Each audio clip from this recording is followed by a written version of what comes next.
So Shadowlands, guys. Shadowlands, like my thoughts 2.0 on Shadowlands, because the first time I made a Shadowlands video, it was after the first day of BlizzCon, and now that I'm making this video, it is after BlizzCon has been concluded. So all that Blizzard wants to reveal to us about Shadowlands has been revealed, and now I'm giving my thoughts on this. One of the big changes that happened between the first day, which was the day I made the video on, and then now, is the fact that they announced class-specific changes. They're pretty much re-implementing, I'm literally just gonna sit in Ghost Wolf, they're pretty much re-implementing totems, poisons, frost spells is arcane spec, fire spells is a frost spec, that kind of thing, where it's more of a class identity instead of a spec identity. So let's say you're a Shadow Priest, you'll be able to use Flash Heal on someone, or you'll be able to off heal. Generally they want kind of like not vibes from Classic, but they're taking lessons from Classic in the fact that they want a class to be a class. So if you're a Shadow Priest, this isn't like in Classic, if you're a Shadow Priest you can still heal a dungeon. I don't think they want that to fully be a thing where you have a Shadow Priest healing your dungeon, but they do want a Shadow Priest to be slightly more capable than what they are now of healing someone else. So yeah, that's one of the few good changes, I'd say. I'm pretty excited for that one, honestly. Everywhere I go. See if we can kill this druid. I was hopeful, and then his health came back full. What are the other changes? So I'd say that's the big change that happened between day 1 and day 2. The fact that they're trying to make a class more of a class and then less of a spec identity. So shamans are getting totems, rogues are getting poisons, which they already have, but I guess they're going to get it for all specs. Warriors, I think they specifically said that they want warriors to be able to switch weapons a lot, which I don't really know how that's going to work, but you know, at least they're trying. At least they're trying to make changes.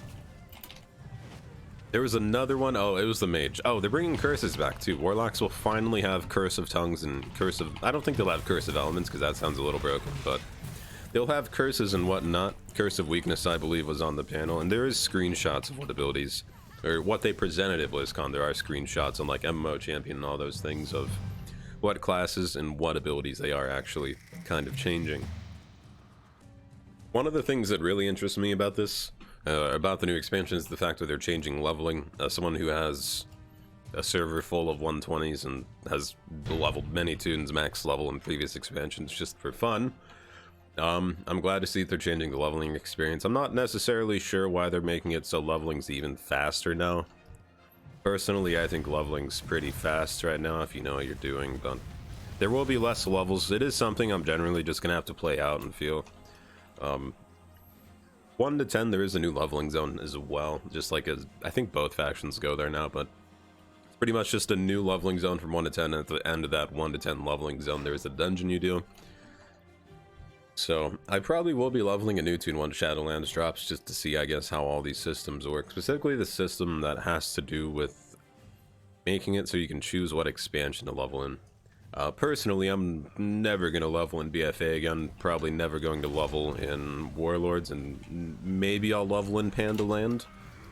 But for me, all the preferred leveling zones are BC, Wrath, Kata, and then Mists of Pandaria is kind of just where it drops off for me. But that's because in Mists of Pandaria, that's when I really started thinking to myself, hey, let's level every class I can. So I've kind of getting my... I've gotten my fill of leveling zones.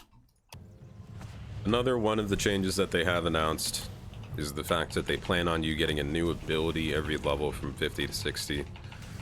This is a very broad statement, to be honest. You could be getting, say, those abilities from the Vindicar, like they did in Legion, where they said, oh, you're gonna get new abilities, and then you got like a zone active ability every 30 seconds that just popped up in the middle of your screen. It could be that, or it could actually be like, hey, where you're a marksman hunter, we're going to give you Chimera Shot, Kill Shot, Explosive Shot, kind of that thing. But generally, when they're really broad about stuff, it makes me kind of be skeptical about it, and I think that when they're saying you're gonna get an ability every level, it's pretty understated, or understated, overstated, generally broad, so they have enough wiggle room to do whatever they want. Still be like, hey, yeah, we did give you an ability every level, but it's not the abilities you really thought you'd get.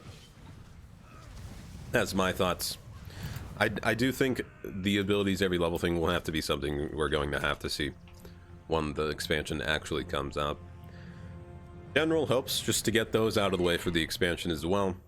PvP vendors, conquest and honor points being separate and being usable as a currency of some sort. Please, Blizzard, it's been so fucking long. You want me to show you, Blizz? You want to know the only thing that I have to show for doing all these battlegrounds? The 3,275 marks of honor. That's it. That's all I've gotten from Legion. Haven't spent them on a fucking thing yet, because there is nothing to spend them on. Because guess what? Guess what, Blizzard? You don't incentivize PvP one fucking bit, other than item level you get from rated battlegrounds. I think that's really the only incentive you have to do any sort of kind of rated PvP whatsoever. Just the gear, you have an RNG chance to get it. As with any PvPer throughout the expansions, there is a hint of salt in my blood of how much we've been shafted over the many patches of promised. I don't even think we've been promised content, but over the many patches of just kind of doing battlegrounds over and over and over again. Conquest and honor, please, Blizzard. Then I could actually go on like my lowest item level toon, which I think is like priest. It would be priest or death knight, and then I'd just grind out battlegrounds and then actually get item level to buff them up. But no, with the current system, I'd have to hold on. Okay, good. With the current system, I'd have to just spam arena and then maybe get a piece of gear. Please, Blizzard. And another thing worth mentioning is legendaries. I don't really know how to feel about this. I don't think they affect me that much, but from what they've announced, it seems like something you're just going to grind out, so it's kind of like an end game thing to be grinding out. It has to do with the tower too. In conclusion, I'm excited for leveling. A lot of the systems, and I don't want to overhype myself for the expansion, so I'm still obviously going to buy it. I'm not going to pre-order. I'm going to buy it when it comes out and play it and then see how I feel about it. But it's kind of like every other expansion where you don't really know what you're getting until you've played it and you're about 1 or 2 patches in. So thanks for watching. Like, comment, subscribe, description, bell thing. Check out Twitch, check out Twitter. Until next time.